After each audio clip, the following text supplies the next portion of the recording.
Okay, so let us start. We were discussing about the Bernoulli's principle, which states that the law of conservation of energy is valid including the pressure energy, right? So applications of Bernoulli's law.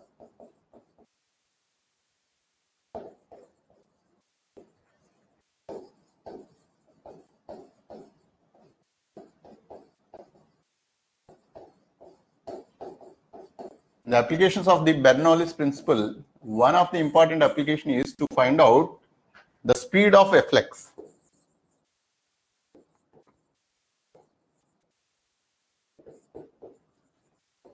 And this is also called as Torricelli's law.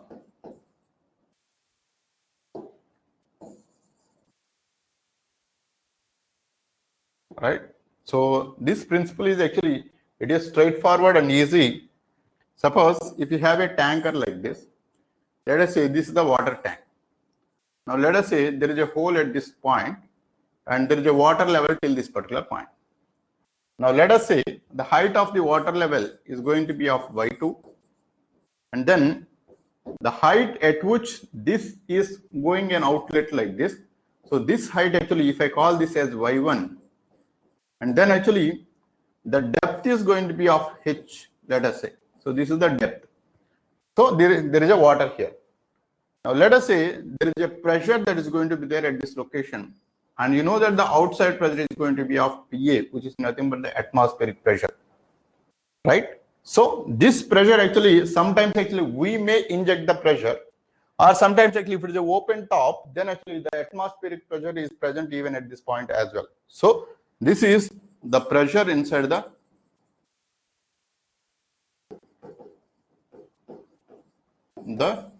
tank. So this is the pressure inside the tank, right? Now actually, if you are interested in identifying the velocity at this particular point, and you know the velocity that is going to be coming down is of V1, let us say this is of V2. So you are interested in identifying the value of V2. Now here actually this is the water level. Now as per Bernoulli's principle,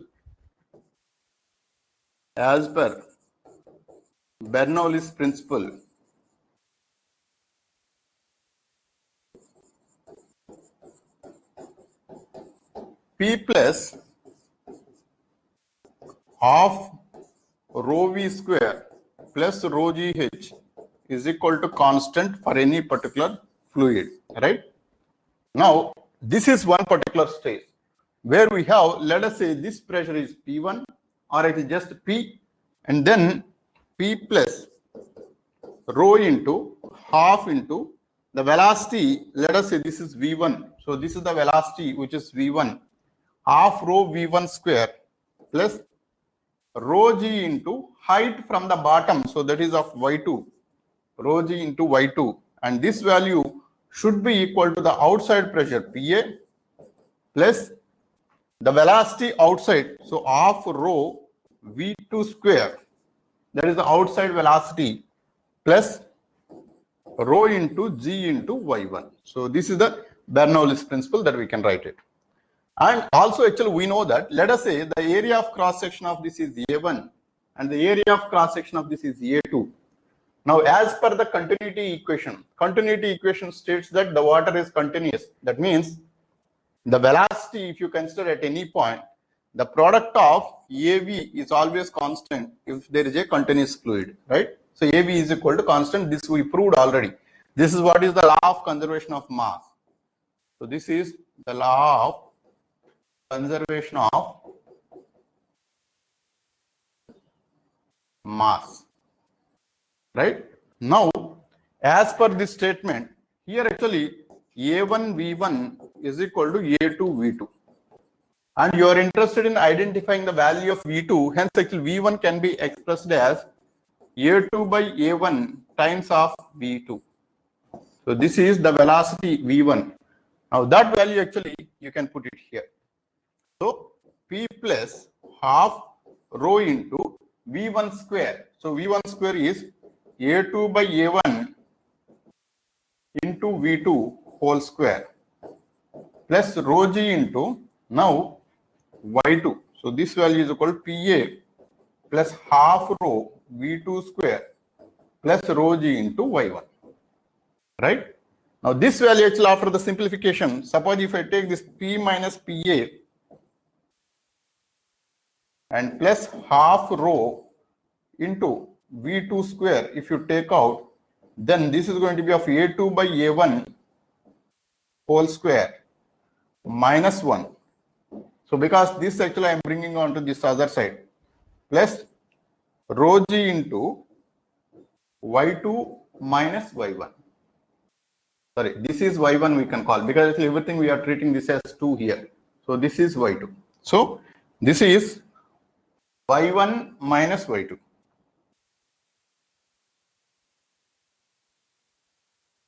Is equal to rho g into, this is y1 and this is y2. Yes, plus rho g into y1 minus y2, and this value equal to 0. So I am bringing everything onto the left side. Now this value h value is going to be of y2 minus y1. So this you can replace it here as rho g h, and this value you can keep it as it is, P minus PA plus half rho into V2 square A2 by A1 whole square minus 1 plus rho g into h. This is equal to 0, right? Now from this actually, if you want to find out the value of the velocity, then you can keep the velocity on one side and the rest of the values actually you can take it onto the other side. Then this is going to be of half rho V2 square A2 by A1 whole square minus 1 is equal to PA minus P minus rho GH. Now from this actually you can find out the value of V2, and before proceeding further, if you notice this is the tank, and this height is going to be of y1 and this height is going to be of y2. So this is y2. Now if you notice, this area of cross section is A1 and this area of cross section is A2. Now A2 is far less than A1, this you know, right? So the tank size is very big and the pipe outlet which is coming out is of very small. Hence actually this value you can cancel, this A2 by A1 value you can always treat as almost equal to 0, because A2 is far less than A1, right? So this assumption is valid because this size is bigger and this size is smaller. So if you want to calculate the accurate values, you can still use this equation.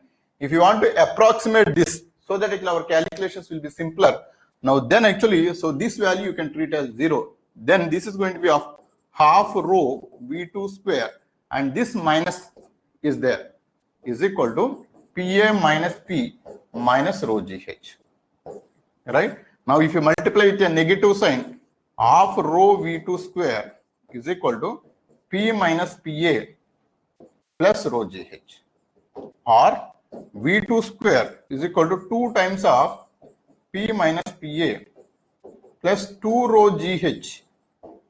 So this is, and then actually I will divide with this rho. This rho will cancel out. V2 is equal to, so 2GH plus 2 times of P minus PA divided by rho under root. Got it? Yeah, that is correct. 2GH plus 2 times of P minus PA divided by rho under root. Now if you notice this equation, right? So this is what we call as the Torricelli's law. So here you will be able to know the value of the velocity of the fluid which is coming out from this particular exit, right? Now you can approximate this still. Suppose if this is let it be an open top.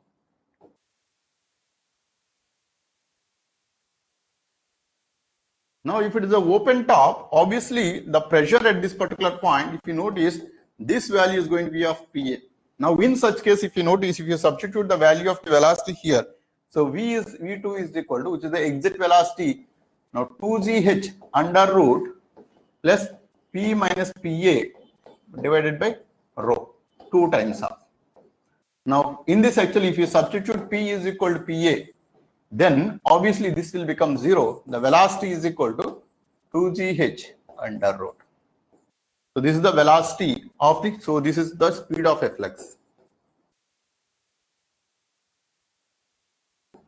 Now actually, we can see the analysis. Suppose actually, if there is a particle here, now under the influence of the gravity, if it is actually falling down, and let us say you wanted to identify the velocity of this particle for a free falling body. So this is the free falling body.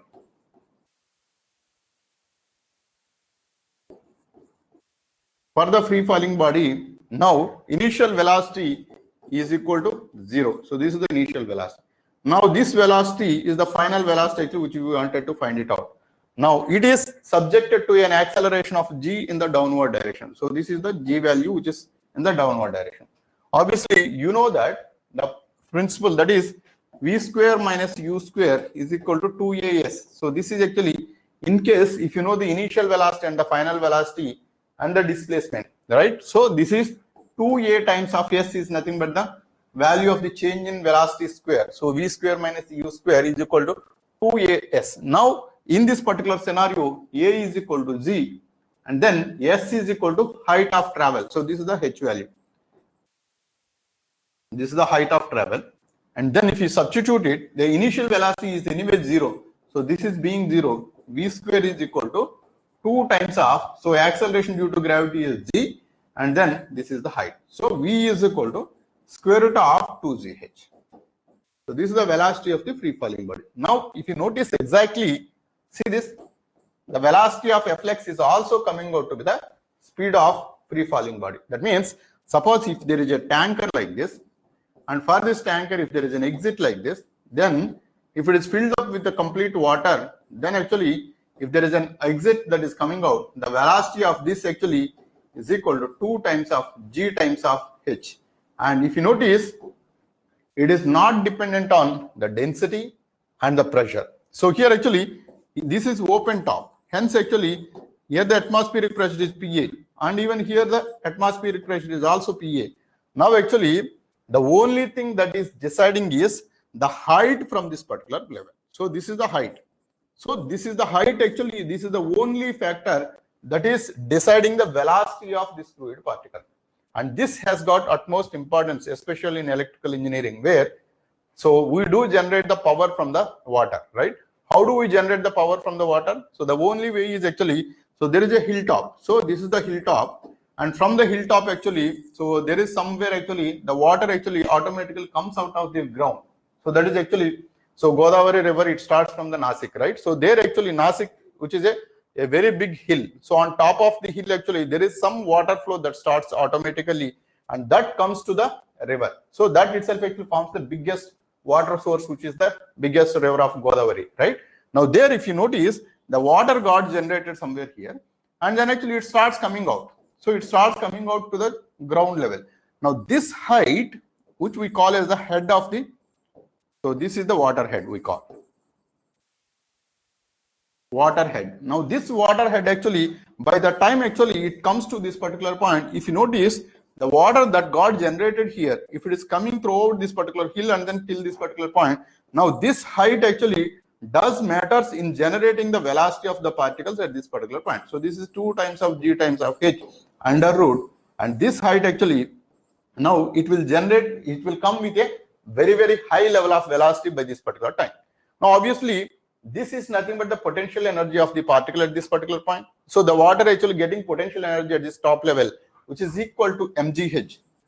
Now mgh actually the mass of the water and then actually g into h. Now mass here, it is a continuously changing phenomena because actually it's not a fixed body like this pen.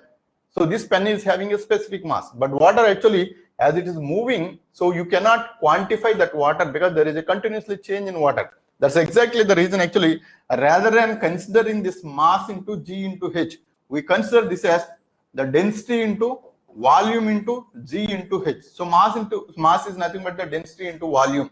Hence actually, if I take this mgh, so this is the potential energy, if I call this as P is equal to mgh.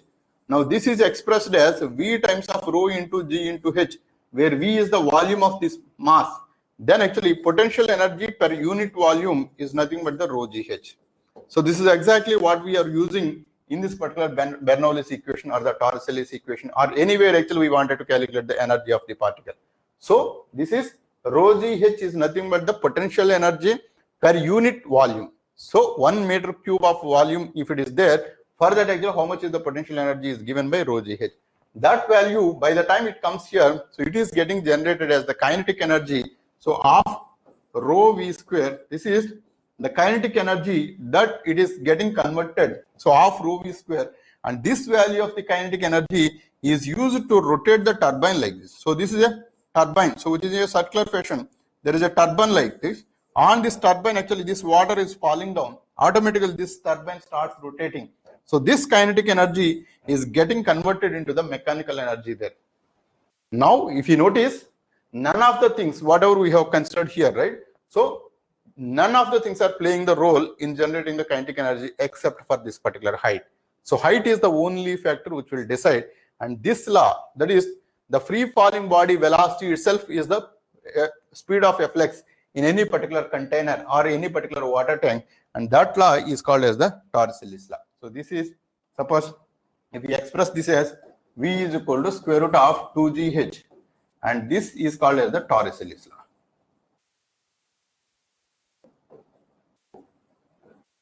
Got it? So this is called as the Torricelli's law.